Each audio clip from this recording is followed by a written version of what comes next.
इस वक्त जो महंगाई, बिजली के बिल और इस वक्त रोज़गार के हवाले से और जो इकानमी के हवाले से मुल्क के हालात बन चुके हैं, उसके ऊपर खान साहब की निहायत ही तशवीश है कि मुल्क जिस तरफ जा रहा है और जिस तरफ मुल्क को ले जाया जा रहा है।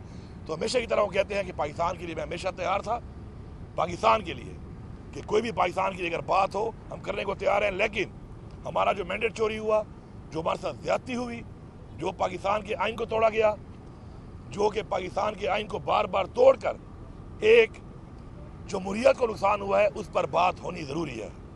तो ये चंद बातें थी जिनके ऊपर बातचीत हुई। इंशाल्लाह मैं पूरी कौम से ये खान साहब का हुक्म है जो मैं बता रहा हूँ कि आपने भरपूर तरीके से निकलना है, आपने सवाबी आना है और साबित करना है कि आप पाकिस्तान के साथ खड़े हैं, आप इमरान खान के साथ खड़े हैं और आप हकीकी आज़ादी की जद्दोजहद में उस वक्त तक हम इंशाअल्लाह हम लगे रहेंगे जब तक हम उसको हासिल नहीं कर लेते। इमरान खान साहब ने कभी भी जब वो बाहर भी थे तो उन्होंने हमेशा ये बात की कि वो मुज़ाकरात पाकिस्तान के लिए करना चाहते हैं और करने को तैयार भी हैं।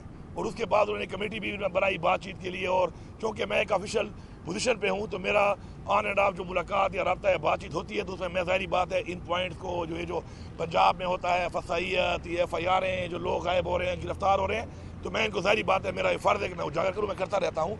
और एक बातचीत उस मराइल के साथ इन मामलात पर भी होती है कि जो हमारा मैंडेट चोरी हुआ और ये जो बार बार बुलाया जा रहा है और जजेस कह रहे हैं कि जी हमें प्रेशर दिया जाता है और ये फॉर्म 45 और हमारे जो केसेज हैं फॉर्म 45 ये नहीं दे पा रहे और फॉर्म 47 वाले असम्बली में बैठे हुए हैं मैंडेट चोरी करके, तो इस पर बातचीत होती रहती है लेकिन कोई फैसला कुन हद तक बात नहीं पहुंच रही। हम तो हमेशा बात भी करते हैं, अपना मौके बताते भी हैं और बातचीत करते भी हैं और आगे भी करते रहेंगे। और उम्मीद है कि सोच आएगी लोगों को इन हालात को देखते हुए अपनी कौम के लिए, इस अवाम के लिए, पाकिस्तान के लिए, और इंशाल्लाह कोई अच्छा इंशाल्लाह नतीजा निकलेगा इसका। 9 मई को मैंने जलसा किया था डी खान में, उससे पहले ये मुतालबा आया था और उसमें मैंने बड़ा क्लियरली कहा था कि ठीक है मैं माफ़ी मांगने को तैयार हूँ लेकिन पहले मुझे मेरी गलती साबित की जाए। लेकिन अगर मेरी गलती नहीं है और गलती किसी और की है तो फिर मुझसे माफ़ी कौन मांगेगा? फिर वो बंदा भी तो मुझे बताए ना कि वो कौन मांगेगा। हमारी इसमें कोई गलती नहीं है, ये एक प्री प्लान्ड काम हुआ है, एक प्री प्लान्ड काम करके, और खान साहब ने बहुत पहले बताया था। देखिए पूरी कौम को पता है इस बात का और शुक्र है कि मीडिया का बड़ा किरदार है इसमें।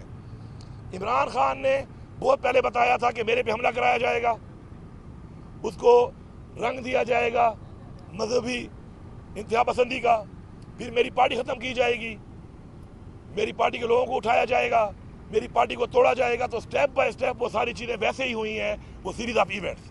तो ये पूरी कौम जानती है। अब आगे बढ़ना है अगर, तो आगे बढ़ने के लिए ये बात कि मैं अपनी अना बना लूँ कि गलती आपकी हो और मैं आपसे कहूँ कि माफ़ी मैं मांगूंगा, ऐसा भी नहीं हो सकता।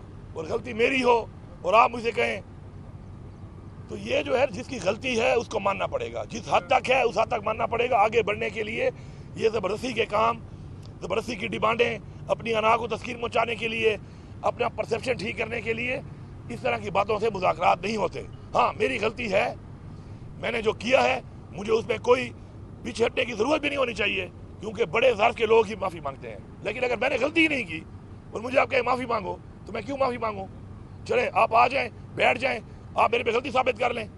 जितनी गलती मैंने की होगी उतनी माफ़ी मैं मांगता हूँ, लेकिन जो गलती फिर मैं आप पे साबित करूँगा तो जो मेरे साथ बैठेगा पहले वो बैठे और पहले वो इस बात में भी आए कि फिर उसकी माफ़ी वो भी मांगेगा क्योंकि ज़्यादतियाँ बहुत ज़्यादा हुई हैं। हमारी ख़वातीन आज भी जेलों में हैं। मैं फिर एक सवाल उठाता हूँ, अगर खदीजा शाह गाड़ी चला रही थी तो उस गाड़ी की छत पे नारे कौन लगा रही थी? अंजलीब अब्बास। वो तो हवालात भी नहीं गई क्योंकि पीटीआई छोड़ दी। इसी तरह अगर यास्मीन राशिद वहां तक गई है बाहर और कह रही थी अंदर नहीं जाना, वो आज तक बीमारी की हालत में जेल में है।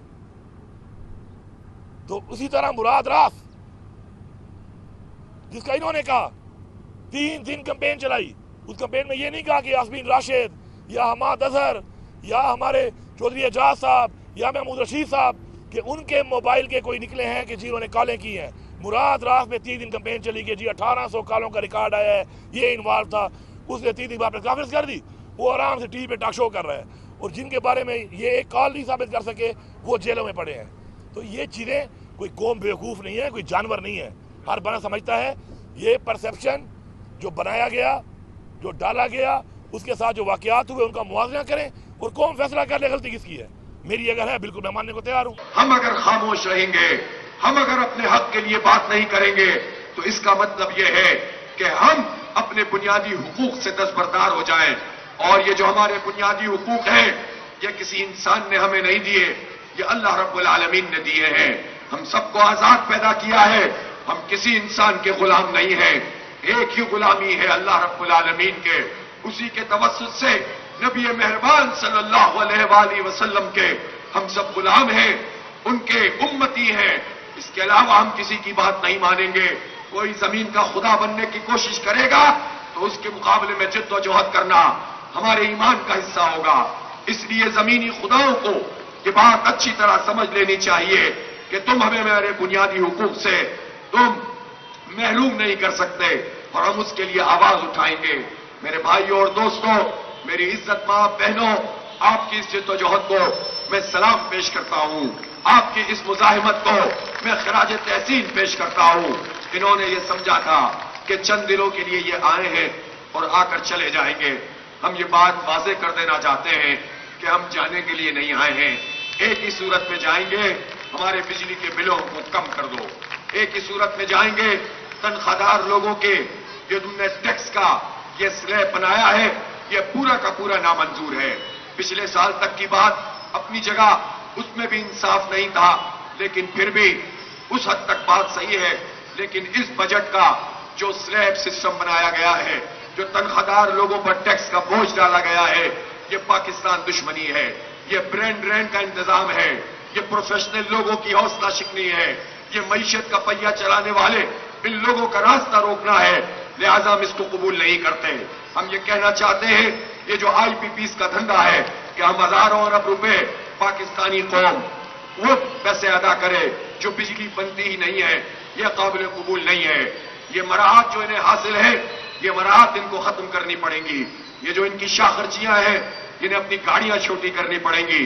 ہم سے یہ کہتے ہیں کہ جماعت اسلامی کے مطالبات، بات تو اس میں ٹھیک ہے، بات میں وزن ہے، مطالبات بھی جائز ہیں، لیکن قابل عمل نہیں ہے.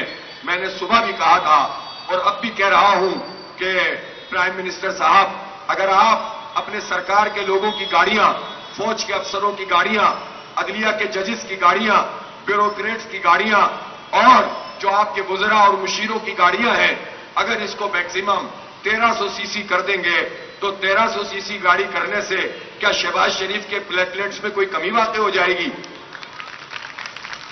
کیا ان کو کوئی بیماری لگ جائے گی؟ کیا ان کو کوئی پریشانی لاحق ہو جائے گی؟ کچھ بھی نہیں ہوگا. آپ ان سب گاڑیوں کو 1300 سی سی پہ لے کر جائیں اور جو بڑی گاڑیاں ہیں ان کا آکشن کریں.